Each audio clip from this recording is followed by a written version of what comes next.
உங்களுக்கே தெரியும். இது வந்து இட்லி, இது வந்துட்டு பணியாரக்கல். இதெல்லாம் அந்த காலங்களில் வந்து எவ்வளோ வெயிட் இருக்குது தெரியுங்களா? தூக்கி கட்டுற மாதிரி அப்பா செம்ம வெயிட் இருக்குது. இதெல்லாம் பார்த்திங்கன்னா ஒரு மாடலுக்காகவே இவங்க வச்சுருக்காங்க.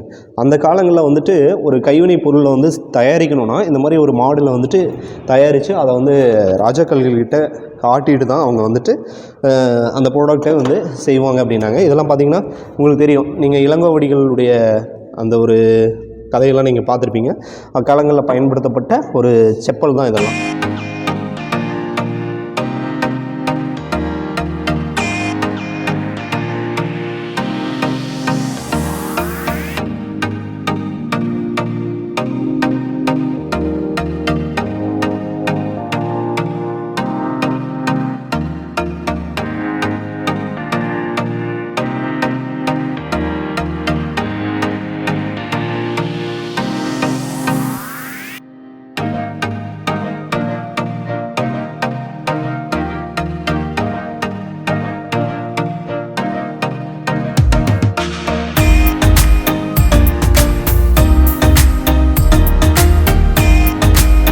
வியூவர்ஸ் வணக்கம், நான் உங்கள் சிவா. ஆஃப்டர் லாங் டேஸ்க்கு அப்புறமா பார்த்தீங்கன்னா நான் உங்களை வந்து சந்திக்கிறேன். என்னடா ஆஃப்டர் லாங் டேஸ்ன்னு சொல்கிறேனே அப்படின்னு பார்க்குறீங்களா? ஏன்னா வந்துட்டு நம்ம இன்றைக்கி தான் வந்துட்டு அவுட்டோர் ஷூட்டிங்ஸ் வந்து வந்திருக்கோம். இன்றைக்கி வந்து நான் என்ன ஒரு திங்ஸ் வந்துட்டு காட்டணும்னு இந்த வீடியோ பண்ணியிருக்கேன்னா, உங்களுக்கு பழங்கால பொருட்கள் பற்றி நீங்கள் தெரிஞ்சுக்கணுங்கிறக்காக தான் இந்த வீடியோ பண்ணியிருக்காங்க. இது வந்து எந்த லொக்கேஷனில் இருக்குதுன்னு பார்த்தீங்கன்னா, திருப்பூர் டு மேட்டுப்பாளையம் ரோட்டில் புகழூர் அப்படிங்கிற ஒரு இடம் இருக்குது. அங்கே தான் வந்து பார்த்தீங்கன்னா இந்தியன் ஆன்டிக்வெஸ்ட் அப்படிங்கிற ஒரு ஷாப் ஒன்று இருக்குங்க. இங்கே வந்து பழங்கால பொருட்கள் வந்துட்டு ஏராளமான வகைகள் இங்கே வச்சுருக்காங்க. ஸோ ஃபார் எக்ஸாம்பிள் பார்த்தீங்கன்னா இந்த ஒரு திங்ஸ் நீங்கள் பார்த்தீங்கன்னா தெரிஞ்சிருக்கும். நீங்கள் இதெல்லாம் நீங்கள் மோஸ்ட்லி பார்த்தீங்கன்னா வீடியோஸில் நீங்கள் பார்த்துருப்பீங்க, நிறைய வீடியோஸில் பார்த்துருப்பீங்க. அதோட பார்த்தீங்கன்னா கரெக்டாக அது வந்து இதாகுது தெரியுதுங்களா? இதெல்லாம் பார்த்தீங்கன்னா அக்காலங்களில் விளையாடப்பட்ட ஒரு விளையாட்டுகள் தான். ஒரு எக்ஸாம்பிள் பார்த்தீங்கன்னா உங்களுக்கு ஃபாரினர்ஸும் இந்த விளையாட்டுகள் விளையாடினாங்க. ஸோ இந்தியாவில் இருக்கக்கூடிய ராஜாக்களும் இந்த மாதிரி விளையாட்டுகளை அக்காலங்களில் விளையாடினாங்க. ஸோ அதனால் பார்த்திங்கன்னா அந்த காலங்களில் பயன்படுத்தப்பட்ட இந்த பொருட்கள் எல்லாமே பார்த்திங்கன்னா உங்களுக்கு தெரியுங்க. இதெல்லாமே அந்த காலங்களில் பயன்படுத்தப்பட்ட பொருட்கள். இது ஒரு பொக்கிஷமாகவே இங்கே வந்து வச்சுருக்காங்க. இது வந்துட்டு சேல்ஸ்க்காக வச்சுருக்காங்க. உங்களுக்கு தேவைப்படுறவங்க இந்த கடையை நீங்கள் அணுகலாம். இந்த கடையுடைய லொக்கேஷனும் உங்களுக்கு வந்து டிஸ்கிரிப்ஷனில் கொடுக்குறேன். ஸோ நிச்சயமாக இந்த வீடியோ பயனுள்ளதாக இருக்கும்னு நான் நினைக்கிறேன்.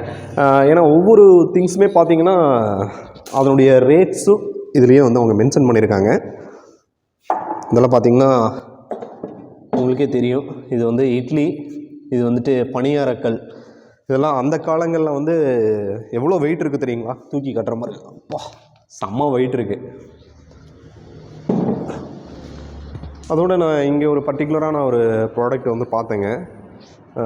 என்னென்னு பார்த்தீங்கன்னா ஒரு திங்ஸ் ஒன்று பார்த்தேன். இந்த திங்ஸ் தான் உங்கள்கிட்ட காட்டணும்னு நினச்சேன்.